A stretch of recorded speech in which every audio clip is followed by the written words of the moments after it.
Let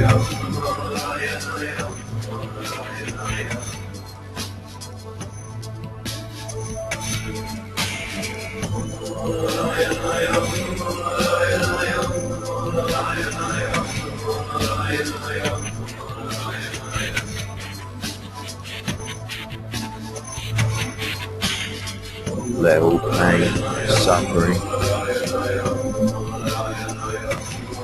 be dispelled.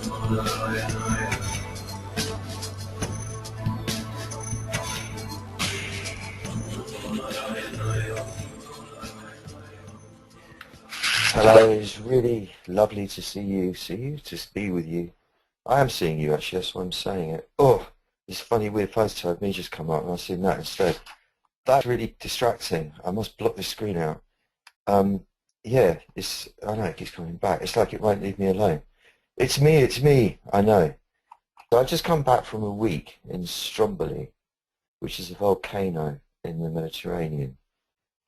Just across the straits from Sicily, which you can see on a clear day when the volcanic ash isn't spewing too intensely into the sky. I ran a retreat there with, it was a small one. I think it was like 10 people. I have to say, the most remarkable people. It was the most remarkable event I have ever witnessed, in fact, of any kind. I mean, it could be any sphere of life.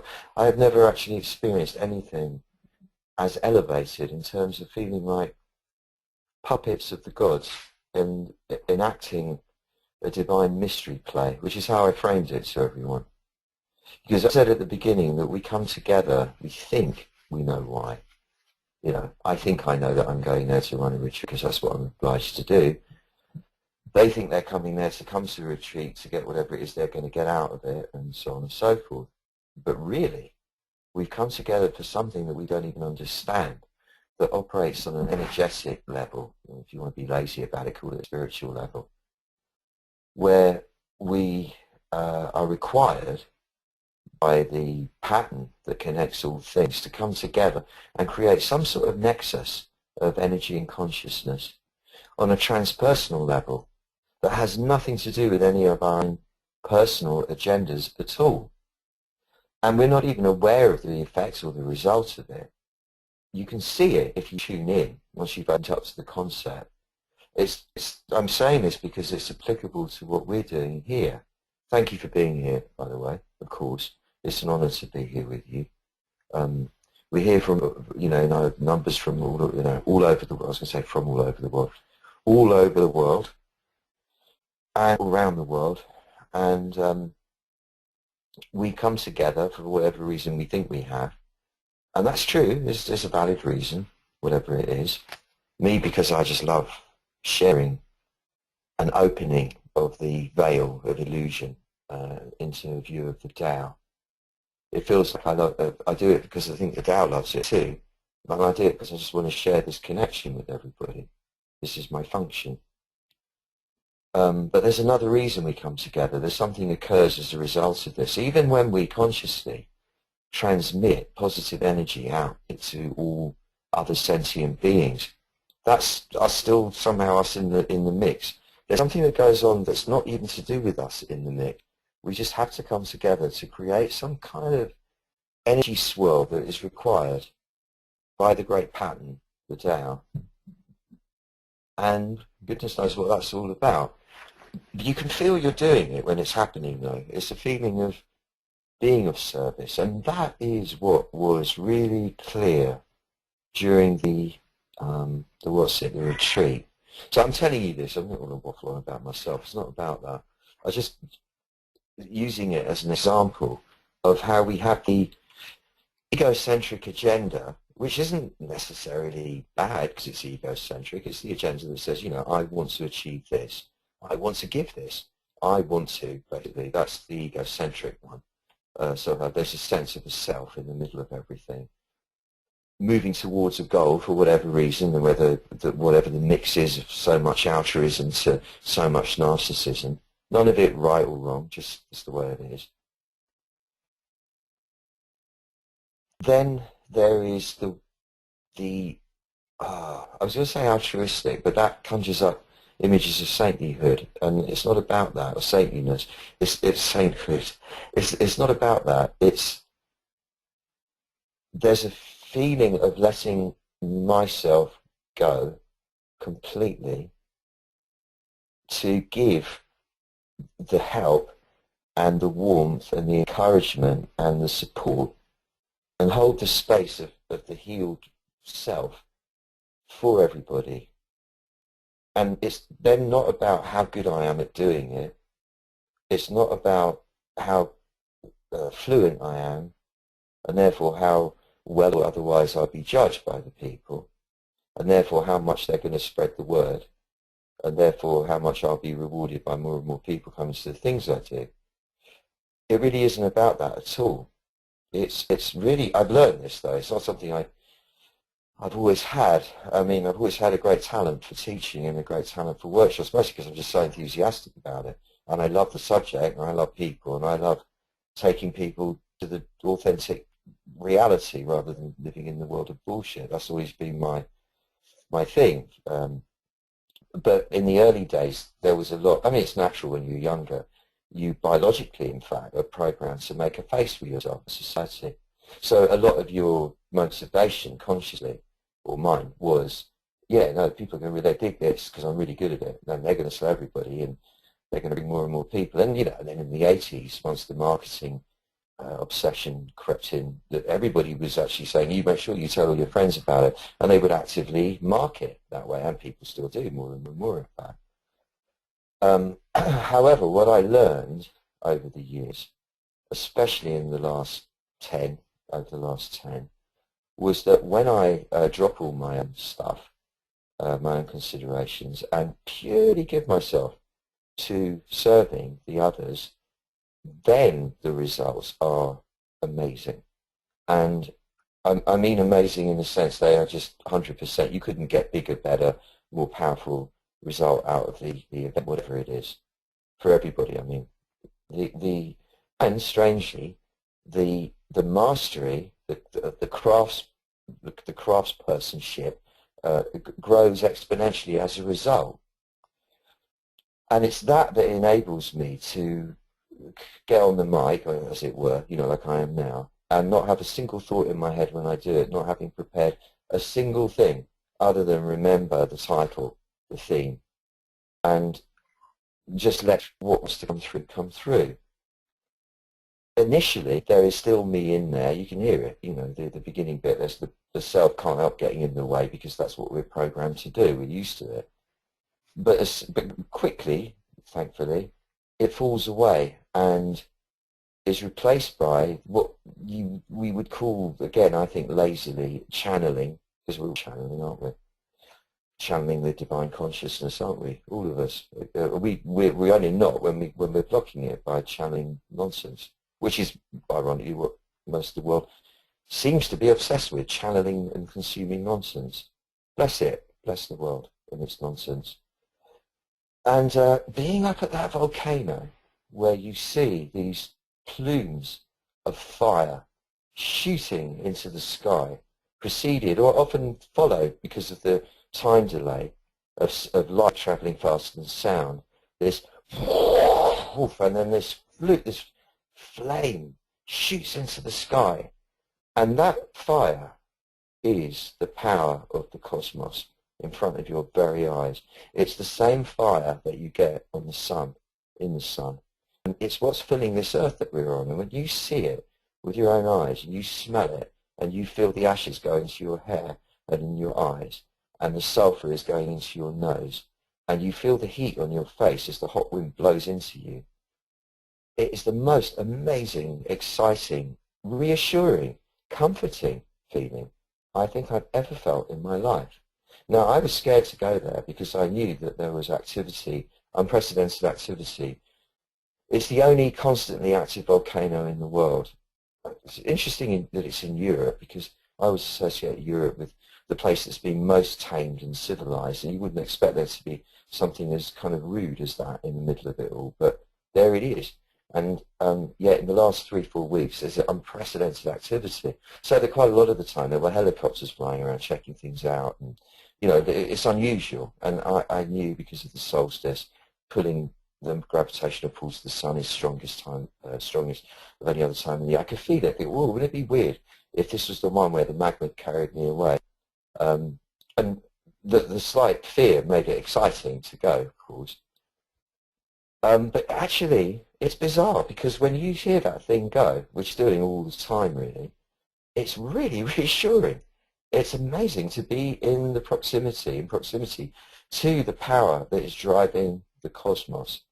And you cannot possibly be lost in the delusion that what our to-do lists are all about is the reality. You know, the rushing about, I've got to achieve this, I've got to do that, I've got to do this before I die, I've got to make sure that this one has that, and I do this one for that, and I phone this guy and do that thing, and blah, blah, blah, blah, blah, that you know that is just stuff we're doing. It's like, you know, it's what we occupy our minds and our bodies with. It's the game we devised on the planet that we had to play to physically survive. But it keeps us occupied, you know, otherwise what else would we do here? We'd have to just sit back and enjoy it, and that's difficult. Yet, at the same time, as I was feeling the intensity of irrefutable cosmic power before my very eyes, I was not equally, but occupying almost as much of my mind, in a way, simultaneously, like a split screen. It's fucking irritating. I can't get online here, can't get a mobile signal on this bloody island, and I've got some people doing stuff. I was like one of the busiest weeks, or should have been, you know, you lived in the world, it should, of the whole year so far for me. I really needed to be online, and it was doing my head in for the first 3 days, not doing it in, as I'm totally awake to the entire cosmic structure. I'm also aware of my mind. I'm so fucking irritated. I can't get online. I can't get a signal. This is ridiculous. You know, this is fantastic because I think we need to know that in this concept of being of service, it doesn't mean that you don't have the egocentric agenda running. It doesn't mean that at all. It just means that you treat that as a sort of bit of entertainment going on around the edges. Like you've got the radio on in the room and it's playing some punk song or something a little bit rebellious, and you're not really listening to it. You just kind of got it on, but it's not what you're focused on. You're focused on the bigger picture that's happening there. Bob Dylan, in that respect, went to see, when he was in his Hasidic phase, I don't know if I've said this to you before, probably have, it's just a little snippet that's always struck me as significant. He was, I think it was Blood on the Tracks, that album. It was in his good phase. It was either that or Oh Mercy, I don't remember. He was concerned about the size of his ego, his vanity, his narcissism, his egocentric drive to be the biggest, the best, and so on. And he went to see a very well-known, wise, learned Hasidic rabbi in New York, a Kabbalistic rabbi in New York, a wise man. You know, not a guy that's stuck in the dogma and the nonsense. Somebody really had it, you know, the Enlightenment. And told him of his fear, and the rabbi said to him that God, I mean, you understand this is in his idiom, God uses your vanity, your drive to be somebody as a hook to get you to do the work. The work is the important thing. And if it takes that, if it takes you being an egocentric narcissist, then fine. It doesn't matter. That's what God uses to get you to do the work that's needed. And that's what I meant by, we think we're doing something for a reason that's, even when it's a pure thing, like doing the meditation, with something that we want. We're doing it with, I want that hit. I want that feeling of togetherness. I want that feeling of peace.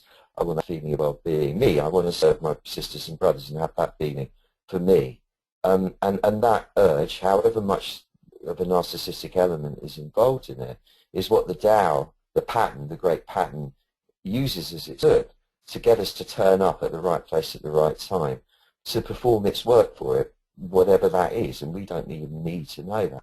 It's rather interesting and fascinating. And then what I've noticed is that the more I can open my heart and let go of the static that comes from me, and what I want, and so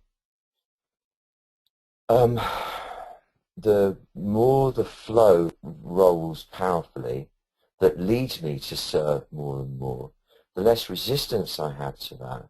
And quite naturally, without trying, the more wonderful connections I had with people along the way. I mean, like in the airport in Naples last night, I just started talking to this really lovely young guy and his wife. I just started talking at the security, and we just had the most beautiful conversation. And my friends who had been at the retreat heard them talking as they went past them and said, "Wow, what a lovely guy." And it was really nice because I wasn't trying to be a lovely guy. We just had this beautiful bond straight away. And that kind of thing happens more and more. It happened with the people sitting next to me on the plane. And you find yourself meeting people who are really connected to the world that you're in. So the guy sitting next to me on the plane last night was a really quite well-known music producer. I didn't know that until and I recognised him, and he recognised me, but we couldn't figure out where. And we started talking, and numbers exchanged and all the rest of it.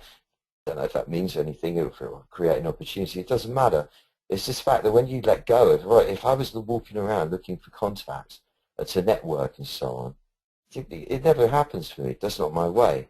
But by relaxing about me and moving into full service, the opportunities come to me, and the psychic connections increase amazingly.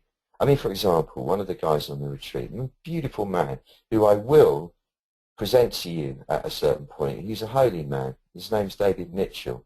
He's from Glasgow. Really one of the most beautiful people I've ever encountered in my life.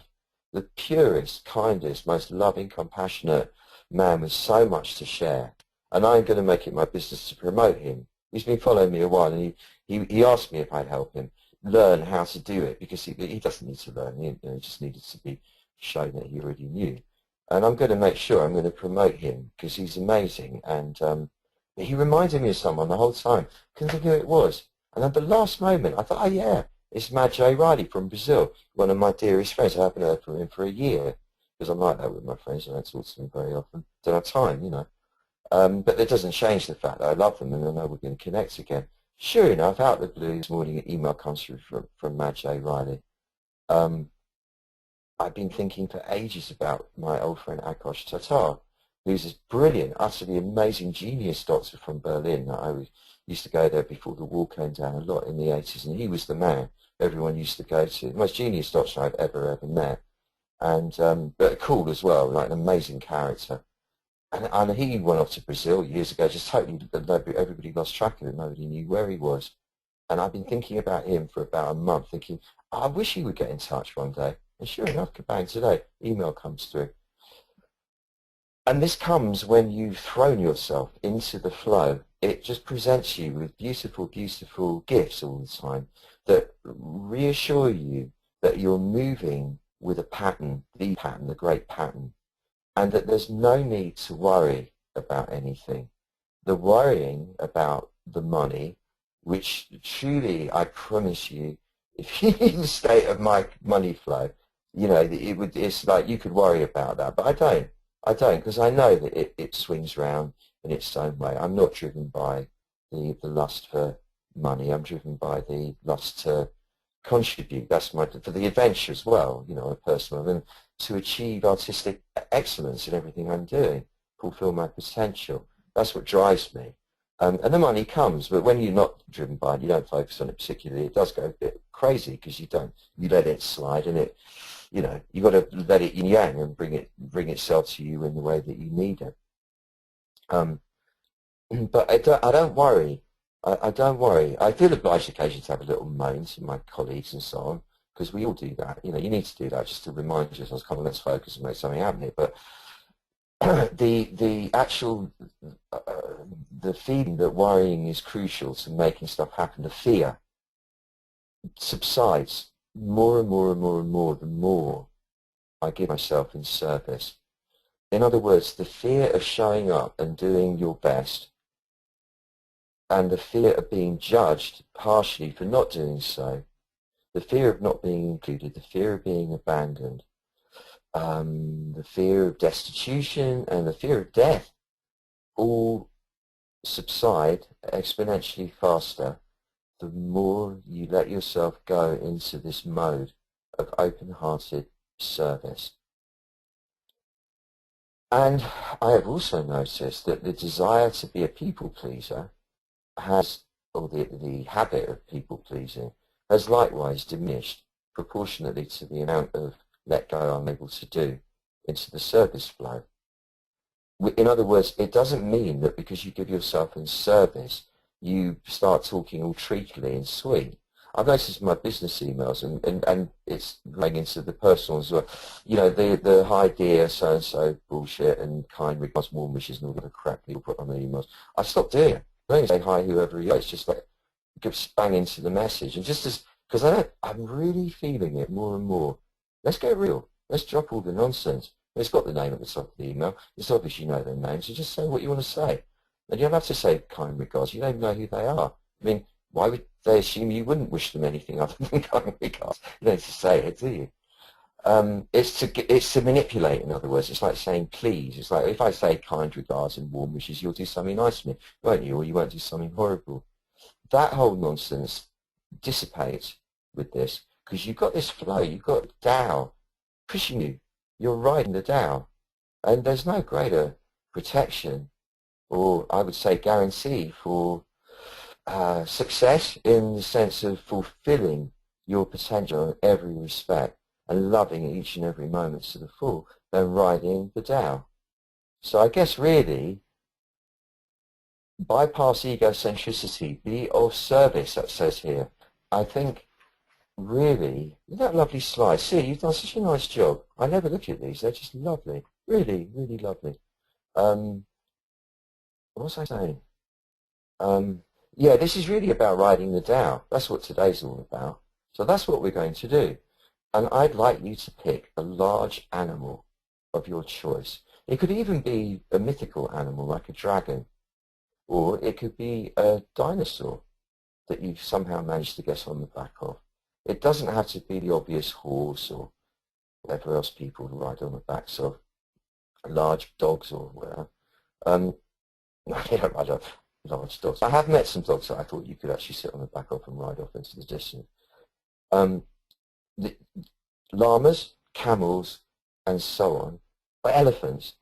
It could be anything you like. It could be one that changes into it could have the head of all of them. It doesn't really matter. But just get the sense, I think we're going to go for a ride on a large animal.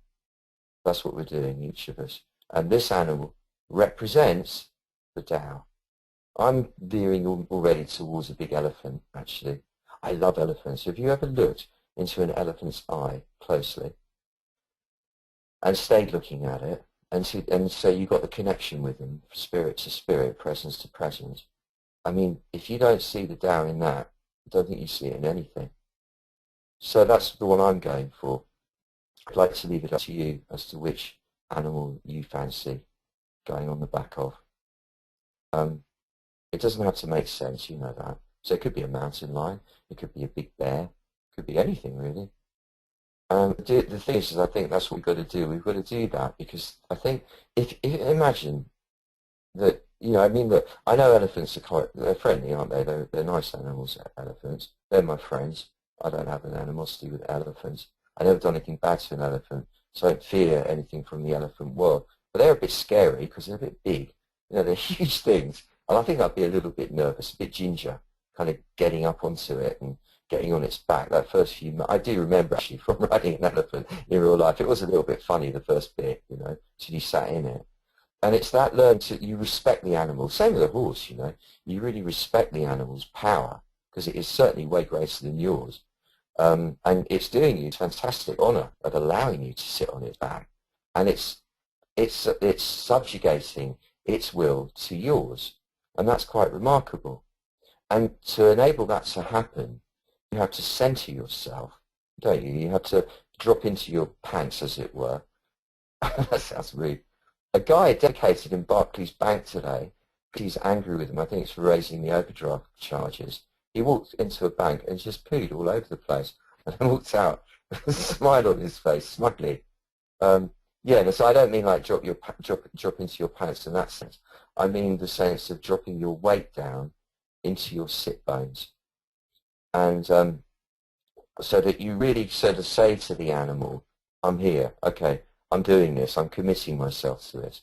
I'm telling you, yeah, look, I'm going to take the leadership role here because you're letting me, you're honouring that I can, bang, I'm going to do it. There's that commitment. You also have to sit back properly, don't you? If you lean too far forward so that your centre of gravity is falling forwards, the animal feels that and it doesn't feel the substance of you. Therefore, it can't really feel the commands coming through from you as being authentic. So you have to sit back inside, like a royal person, king or queen, riding on the back of an elephant or the animal of your choice.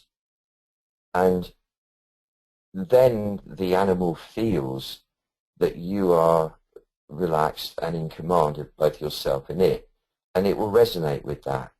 It gets it. Just like if you're hanging out on the street as a kid and you were in yourself properly and you were relaxed, the other kids got it.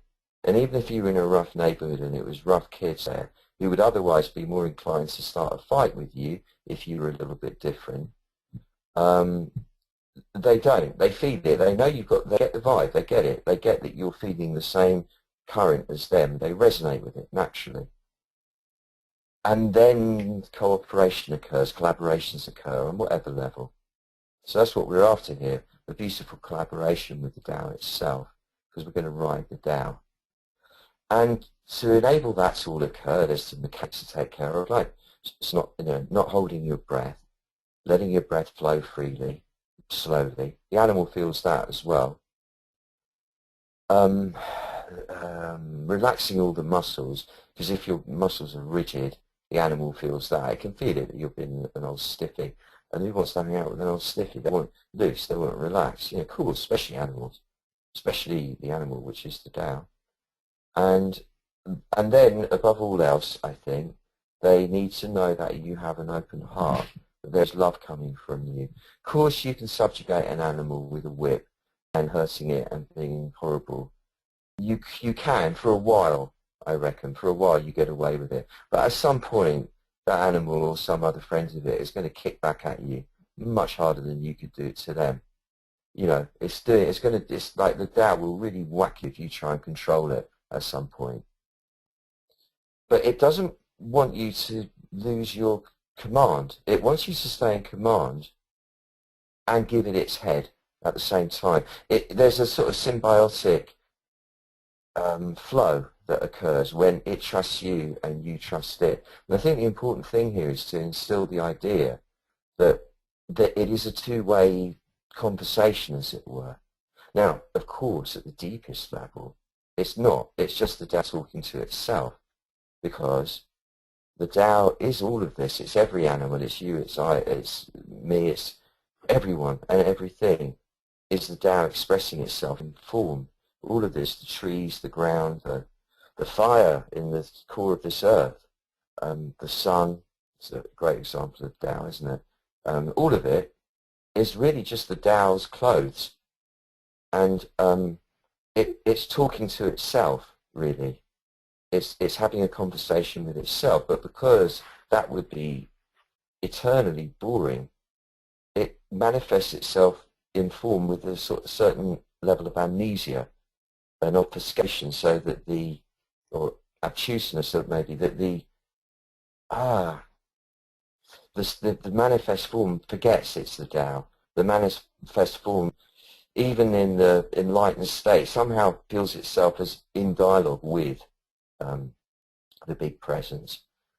It's just a game that the Tao has to play with itself to make it fun. Otherwise, it would be monotonous, one presumes. And so there's this sense of a partnership, and that is my schema, which I present and propose. It just came to me. I didn't have this planned or anything. I didn't know what I was going to do. I did have the thought before I got it. I thought, oh, I better think of what meditation goes with that then, that idea of being of service. And I started contriving it, as you would find most people would. I started contriving it in my head. It was about for half a second. I went, I'll forget it, it's boring. And I thought it would just come. And I had no idea it would be this. Another example of you throw yourself into the flow of service, and it will tell you what you need to do moment by moment. So here we go. let yourself relax, by which I mean start paying attention to how it feels being you. So take the opportunity to stop referencing yourself for a moment to what's going on around you and to your reactions to all of that. And instead, reference yourself to what it feels like inside your body. Give this time to you. And feel how much stress there is going on inside the body, and the thoughts and the feelings and everything that comprises the experience of being you. And don't do anything about that at all. Just sit with it. Just be with that stress. It's fine. Be stressed. And look at how you're inhibiting your breathing, stopping it from flowing evenly and rhythmically and slowly and deeply and smoothly. And again, do nothing about that. Let it be jagged. Let it be intermittent. Let it be all inhibited. It's fine. Just stay with that. Be aware of the noise in the front of the brain, of that mental dog chasing its tail thing going on in there. Then again, do nothing about it. Just be with it. Enjoy being in that mashed up state in the front of the brain. Just be with that. And become aware of how it feels or what you're feeling about being in communication or in connection with others all around the world. There will be fear in that as well as there'll be joy. Be aware of the fear. Be aware of what it feels like being in relation to all other humans with all their madness that's going on out there on the planet. You know, the fear of that, the distaste, the judgment, the how could you do this? How could you be like that? All that kind of stuff. Feel that. Don't change it. Be with it. Your resistance to the Tao itself. You know, don't try and change that. Don't. Be that. Be with the resistance. Even the concept of there being Tao. And the struggle that goes on in the mind from all the conditioning that occurred in childhood, with the religious conditioning, you know, the programming that the Tao is not that, it's God, and then God is not that, it's this, and all that stuff, and all that resistance and tension. Be with that. Don't change it. And then remember that that's all fine, and it's fun to do to yourself, the habitual stressing of the self.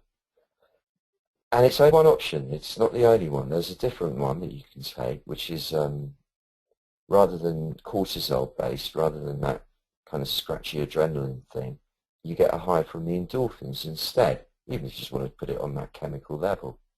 And this one is engendered by how I was describing riding the animal before, like a master. So let's do it. Close your eyes. And lean back in the saddle. Sit back. And remember, you're on an animal. You're riding this animal. And you can feel it between your legs. It's big, it's powerful, and it's animal. You can feel it. You can smell it. You're getting the energy off it. You can feel that huge life force. And, you know, you're respecting it because it's a huge thing you're sitting on here, and it's moving underneath you and carrying you along on the path, on the great thoroughfare. And you sit back inside, lean back. And it's a little difficult at first because you want to stay forwards. Feels like you can control things more from there. But to be in command, which is a much bigger and more beautiful place to be, you have to drop back. So you sit back in your saddle, all the way back. So you're leaning back into your shoulder blades, front of your spine, rear hip bones, sacrum. And tilt your head back a bit to tip your mind into the back of your skull. That's it. Just tilt your head back and tip your mind into the back of your skull. Just let it tumble all the way into the back, roly-poly or star jump even into the back of your skull, and let it sit there now, leaning its back up against the rear interior wall of your skull, as if it's sitting inside the most wonderful secret cave, high up in the Kunlun peaks, the sacred peaks. And the sense of your physicality, like the power of the earth beneath you, is given you, afforded you by your physical presence leaning back inside. You'll notice that by leaning back inside and having your mind leaning up against the rear of the skull, things are more silent now. There's less noise, less interference, and there's an instantaneous feeling of peacefulness, a feeling of safety, like the energy of the world can't hurt you in here. And like you've gone up into the caves to meditate, to retire from the noise of the world, but you haven't actually had to go anywhere for it. You're just leaning back inside. And just like the earth has its way of breathing, it needs that. It needs motion of air to keep it alive, if you like. So do you. And so allow the bellowing motion of the lungs, the diaphragm, to occur by relaxing your diaphragm, your solar plexus area, and just letting the lungs do what they do naturally without inhibiting them. Letting your belly swell gently to accommodate the inrushing air from your nose, and then to flatten against the spine gently to expel the air through the nose and or mouth. And let this happen slowly, this exchange of gases.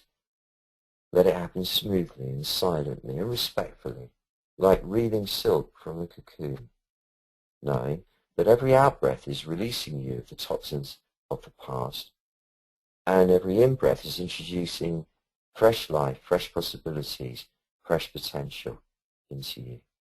So valuing the exchange of gases, appreciating it, and feeling privileged to have the opportunity to experience it.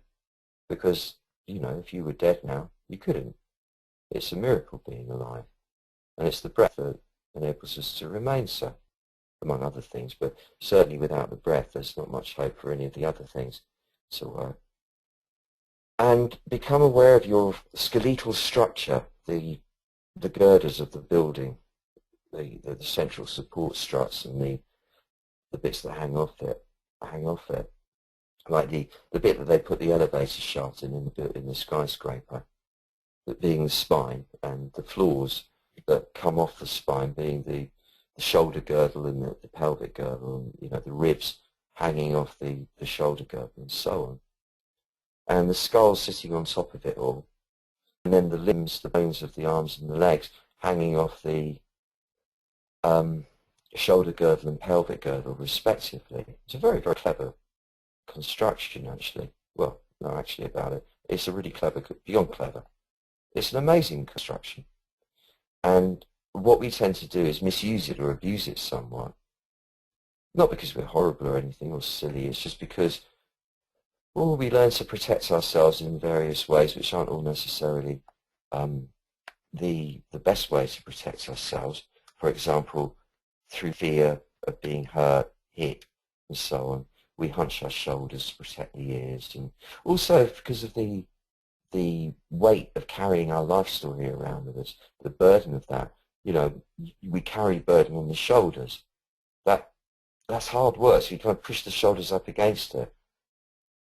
But imagine that you were able to magically uncompress your spine and realign it, at the same time drop and broaden the shoulders. Imagine how much more space there'd be inside. So that's what we do now, as we sit on the animal. Get a sense of the crown of the head urging itself upwards into the sky, or outwards really into the sky, which is having an effect of lengthening the entire spinal column. And notice that you're already immediately much more the king or the queen of no matter what as you ride along on your animal here. And I like the image of us being angels. And not even fallen angels, just angels in human form. And we therefore have this invisible pair of very heavy angel wings. I say heavy because to get an adult, presuming you are an adult, off the ground and stay off the ground in the air, you would have to have a fairly strong pair of quite big wings, and they would weigh a lot just because they would. But the weight of those wings, each attached to a shoulder blade, will naturally pull your shoulders down and broaden them. And then to stop the chest caving in, with your mind, just gently raise the breastbone, but don't arch your back. Just raise the breastbone 0.5 millimeter forwards and upwards. Just gives you more of an expanded feeling in the chest, and you do it as a gesture of rising up, so all that is beautiful. And now you've expanded your physical frame, you can afford to let your muscles soften. That's what I mean by relax. That's the true meaning of relaxation, is softening your muscles. It's nothing to do with lying down and watching TV. It could be, but only if your muscles are soft. There's nothing to do with drinking cocktails. It could be, but only if your muscles are soft. And so on. It's about softening the muscles, not using the muscles when they're not needed. So with the frame realigned, lengthened and expanded like this, we can afford to let the muscles soften, because we don't need to use them to hold ourselves up right now. And immediately you can feel as you go through the body from the head down to the toes, and wherever you find rigidity telling it to relax, let go, you find the energy in the blood flowing inside with you with far more fluency and amplitude and presence. There's a warmth moving through you. This is life. And in the front of you, as you sit on your animal, riding along, there's a feeling of the chest perhaps being a little bit tight and guarded from years or decades of protecting yourself from the pain of failed human transactions, betrayals and unjust behavior and what have you. Now is the time to remove that calcification and open the chest, like Hanuman the monkey god, ripping his own chest apart to reveal his beautiful heart at the core of it all, with the word Ram, Ram, Ram, Ram, Ram written all over it, meaning God, the Divine One, as an act of service. So you could almost picture yourself opening your own chest up, not brutally, respectfully of course, and revealing in the core of it, in front of you, because you're in the back here, the beautiful, gorgeous essence of you. And this is you when you were a newborn baby, you when you were in the womb. The purity of that, the you when you were born, when the parents and the grandparents and all the people said, what a beautiful baby. Oh, isn't she or he gorgeous? I love her. I love him. That in you has never gone away. And yeah, you might have surrounded it with years of conditioning and habits and stances and opinions and beliefs and fears and freakouts and all the rest of it, like the carbon rings around a tree. But at the core of you, here is this beauty, this gorgeous essence of love that is unique and particular to you, that is your reason for being here, the reason the Tao banged itself into form in your shape, is for that, to radiate this gift, to share this gift. And in the sharing of this gift, in this service of sharing this gift, will all your rewards be given you. So picture the core of your chest. If you like, you don't have to put an image on it at all. This is just a device to get you to feel it as a cluster of precious stones glinting in a mysterious light of existence and emanating a rich rose gold light, like a mist, a vapor, a magic vapor, radiating everywhere, all around you in every direction. And visualize, if you like, that this mist has the most beautiful, gorgeous fragrance. One of those ones that when you go past in the airport, that you actually stop and go, oh, oh, oh, that's lovely. Oh, and you want to actually stand there rather than go, ugh, and walk away, as is usually the case. And this is the fragrance of pure beauty, the fragrance of pure love. And it's got its grounded elements, it's got its nature elements, the sort of resinous smells that evoke the bestiality. And that's its ground, it's the earth. And it's got its ethereal elements, the light, airy, sweet, pure notes that lift the spirit and everywhere in between. And it really opens your mind, it opens your senses to be smelling this smell. And this is you, this is your radiance, this is the beauty of you, your soul, in all its power and glory.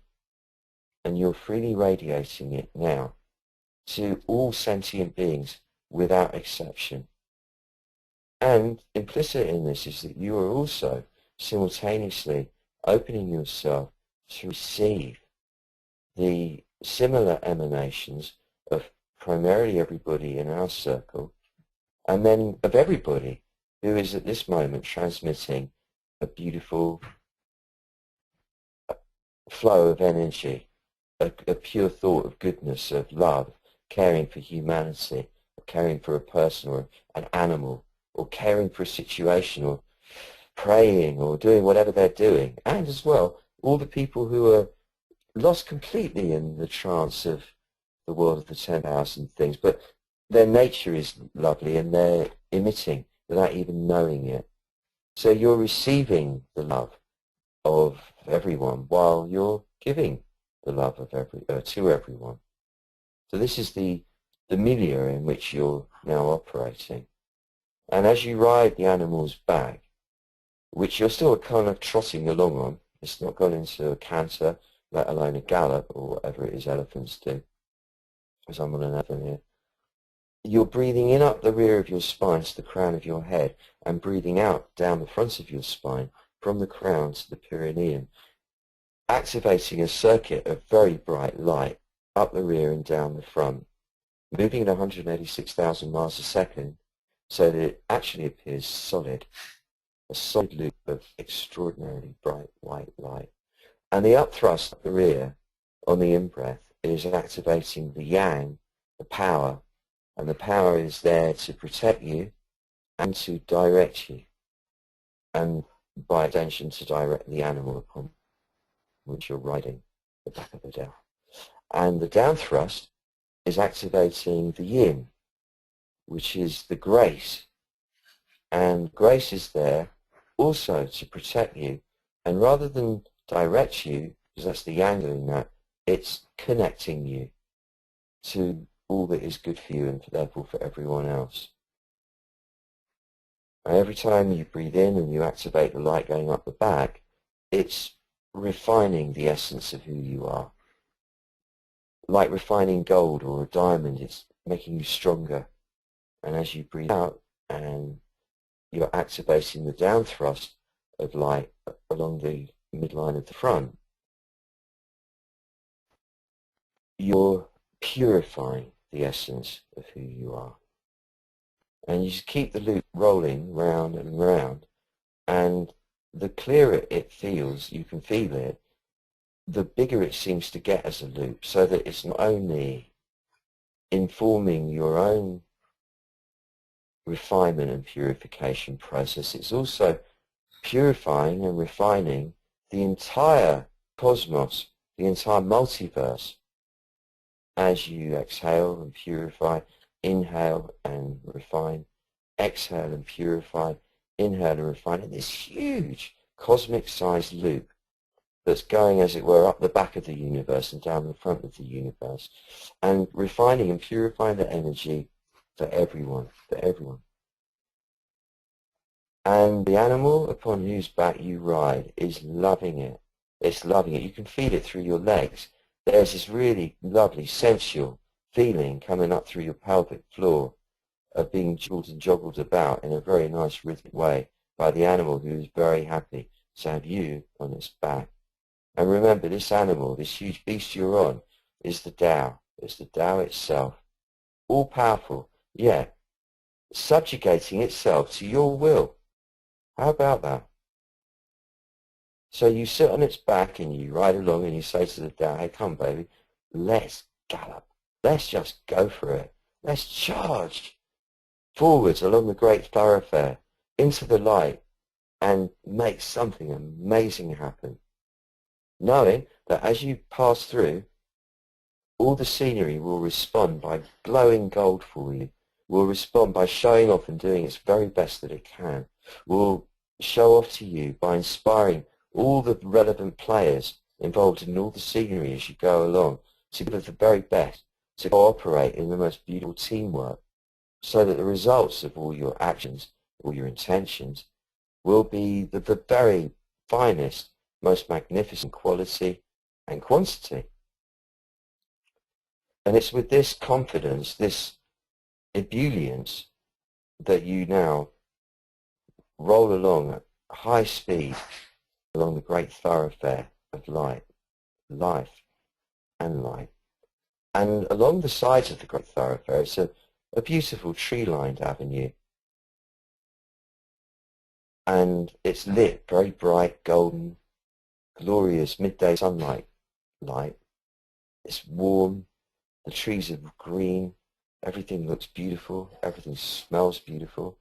Things are busy, there's lots of people doing lots of things, but everyone gets out of your way. Everything moves itself out of your way as you roll along. Not out of fear, but just out of the harmonizing with your flow, because you're on the back of the Tao itself. Everybody clears the way, and they stand at the sides, waving you on, saluting you, hailing you as you ride the back of the Tao. And you're charging along without any thought of you, knowing that with every step the Tao takes with you on its back, wonders are happening for everyone around. Miracles of healing, miracles of joy, miracles of abundance, miracles of deliverance from danger are occurring for all your sisters and brothers all throughout the human family as you ride the back of the Tao. And eventually there's a sense of it's time to rein the Tao in, and it screeches to a halt, obediently, loving the game of playing with you. And you stop and you look around and you say, you know, Tao, this has been amazing. I would do this every single day with you. And every day we'll get better and better at this double act, because it was fun. And I want you to see the Tao turn its beautiful, beautiful face towards you and just love you. Give you the deepest, deepest love and approval and validation and inspiration and encouragement, courage and strength and reassurance that from this very moment, as you let go into the flow of service, your life will transform miraculously, benignly and exponentially in the most surprising, beautifully surprising way. Unexpected, absolutely unexpected blessings to assail you from all quarters. And this will include the receipt of all the money that you need in the nick of time, so that there's not even the requirement to say, how do I make a miracle of money come? How do I get a miracle with money? As I heard myself wondering a couple of days ago, saying, I need a miracle. And I laughed after straight away, because it's not even necessary to say that. You just know right in the back of the Tao, all the money you need will come to you, all the help you need will come to you, all the love you need will come to you, all the joy you need will come to you. You just got to ride it. That's all it is. So you get off the Tao and you, hey, come back tomorrow. We're going to play some more. You stretch your jeans out or whatever you're wearing. You kind of hit your toes a little bit, shake the dust off you. Stand there for a moment, think, wow, that was the Tao. Just get that sense like you would if you just got some big amazing animal that took you for an amazing speedy ride through the great thoroughfare. You stand, you look back along where you've come from, you see all the people, they're still waving at you. You wave back, my sisters, my brothers, it's a pleasure and an honor to serve you. And then you look to the future again and you see that beautiful sunlight ahead of you. And you know that where you're aiming for is just a continuation of the magnificence of being who you are right now. And it will get better and better and better and richer, more and more rewarding on every plane in every way, the more you let go now and flow with the Tao in service. And then on that note, I will bring us back into this trance of the everyday world, the world of the 10,000 things, this beautiful illusion that the Tao has created for us to play in, to challenge ourselves by, to grow through, and to communicate with each other in. And what a beautiful thing to be able to do that. Talking of which, this is the moment where if you have a question, my advice would be to type it into the question box thing that you'll see over on the right where all the gubbins are, or to raise your hand if you want to talk by audio, but that only if you've got headphones and a good mic and a good connection. And I will pass this on to Sue to corroborate with that information and just to say hello, because it's always nice when she says hello. Hello. Hello. Yes, I thought you'd like the picture of you with Stromboli in the background, Stephen, bearing in mind your retreat. Yeah, no, I like the Stromboli bit. What a funny face that one is. What was I thinking? I look like I'm chewing on a nut that hurt or something, and trying to look straight at the same time without going, ah, that hurts. Okay, so if you would like to ask a question, please type your question into the question box, or as Stephen was saying, if you've got a headset with a mic and you'd like to speak live on air, just click the blue circle with the yellow hand and the green arrow and I will pop you straight through. We do have two questions, one of which you've probably answered quite a lot of, but I'll start with that one. So this is from David, who says, if you were in need of a major financial miracle, how would you go about it? Thank you kindly. These satsangs are brilliant. Hi, Doctor. How lovely to have you on these. I didn't even know you were here. Yeah, good photoshopping though, see? It was really good. I like that. David, yeah, I think what I'm seeing is that we don't need the miracle. That's where I think it begins from.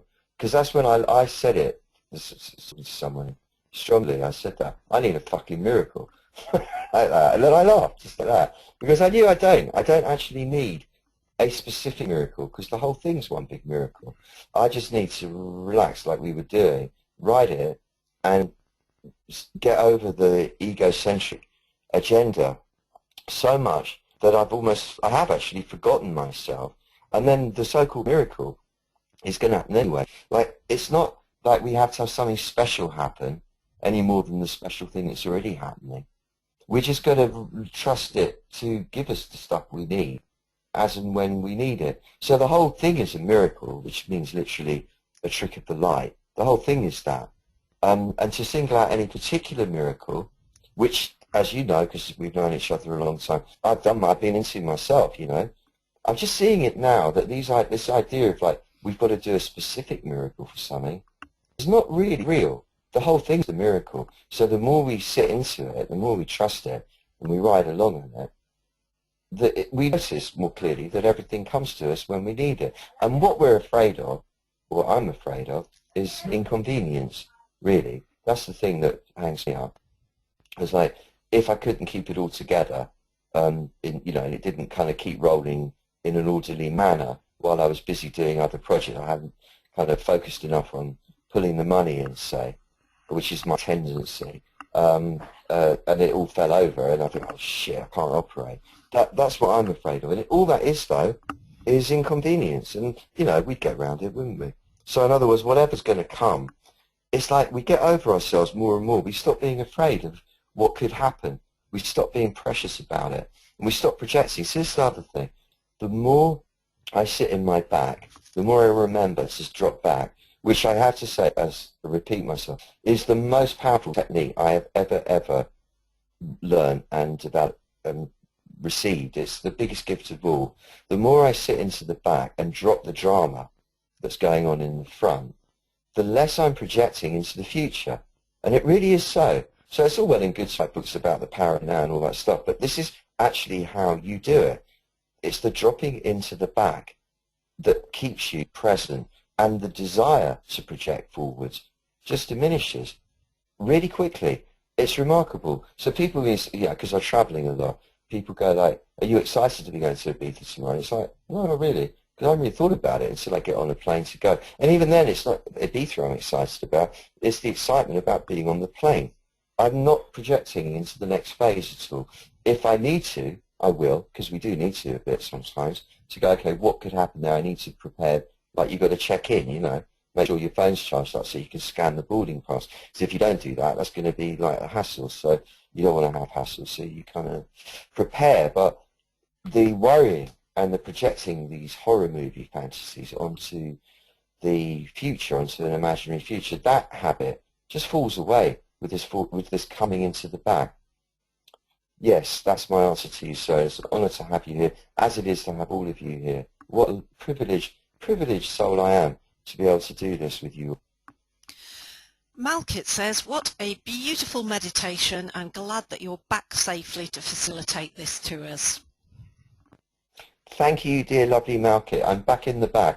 Actually, to be honest, I think that my drama queen tendencies made it sound like it was potentially dangerous there, which it could be, but you didn't feel it really. If you're there, you know, when all these things, when you're at a distance from them, they always seem more scary. That's also interesting, isn't it?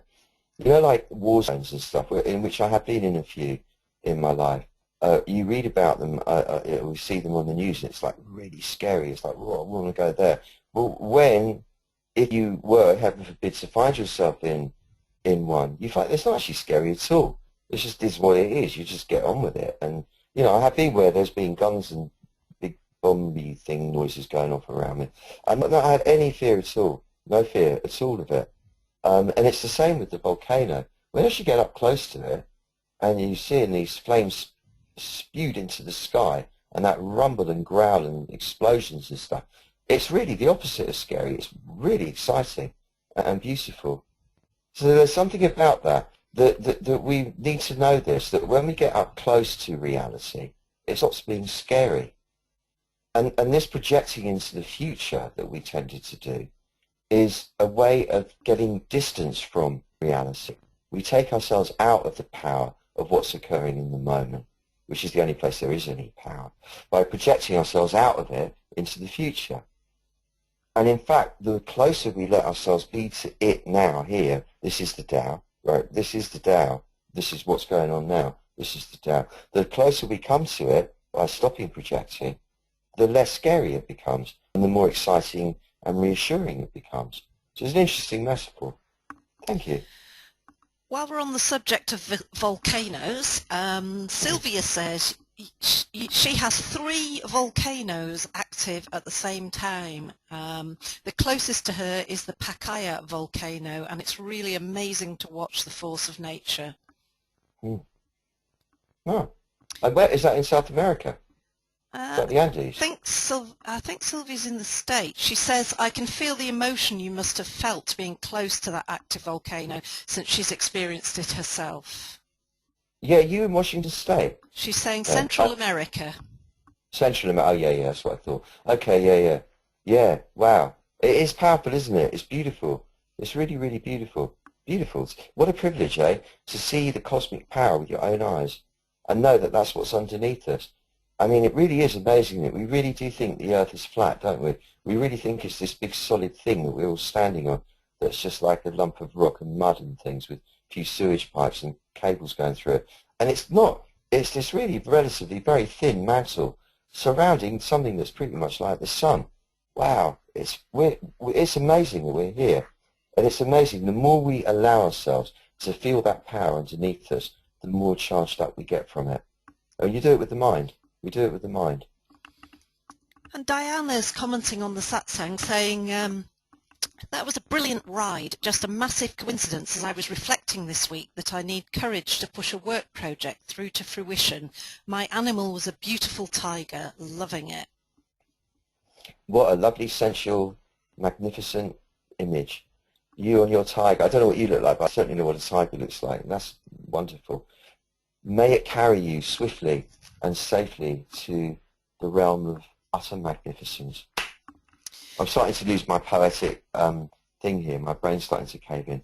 I mean, I am so whacked out from that volcano. It's a miracle that I've actually been able to string any words together. Well, whilst you still can, Ayana asks, is there such a thing as humanity's collective ego? That's a great question. Oh, I love that. Yeah, it looks like, doesn't it? It does. It looks like we collectively generate a certain face, don't we? Like this is what we're all doing now. This is what all us groovy people are doing now. This is what we're doing because we're really clever, aren't we? Look at us. How cool we are, us humans and stuff. And I do, yeah, I do think so. And then there's kind of like conflicting aspects of the ego. So you'll get the people who are expanding into the new enlightenment, and you get the people who are regressing into the new endarkenment, and it's all going on at the same time. Yeah, I like that. I like that. Yeah, we collectively create a face, don't we? The face of humanity.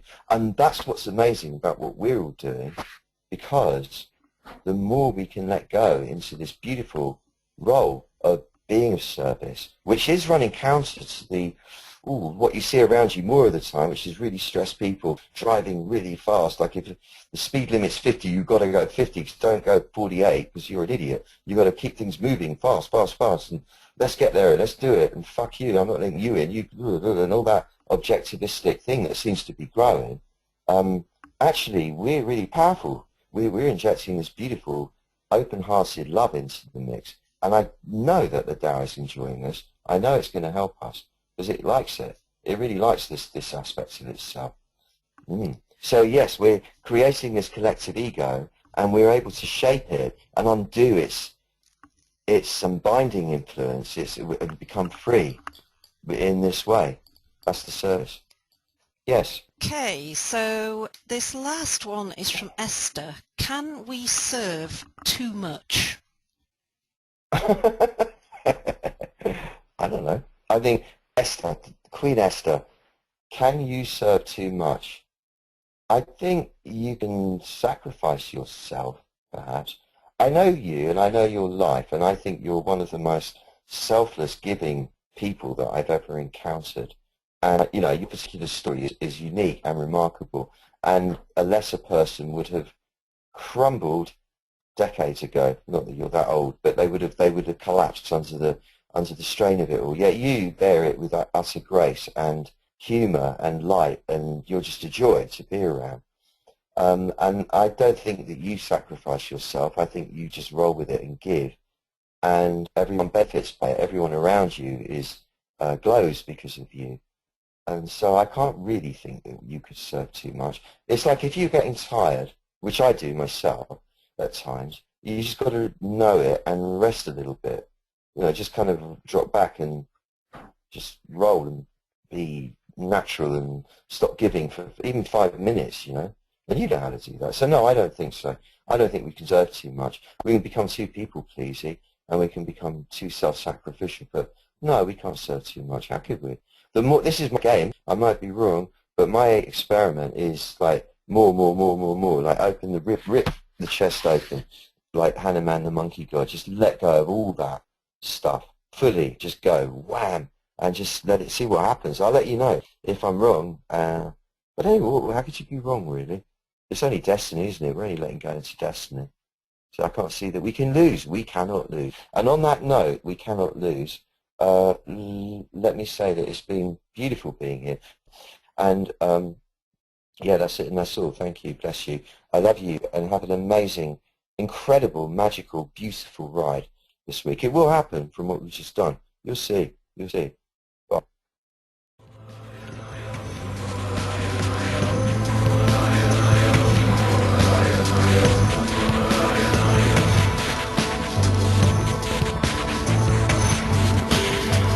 Let all pain, suffering be dispelled.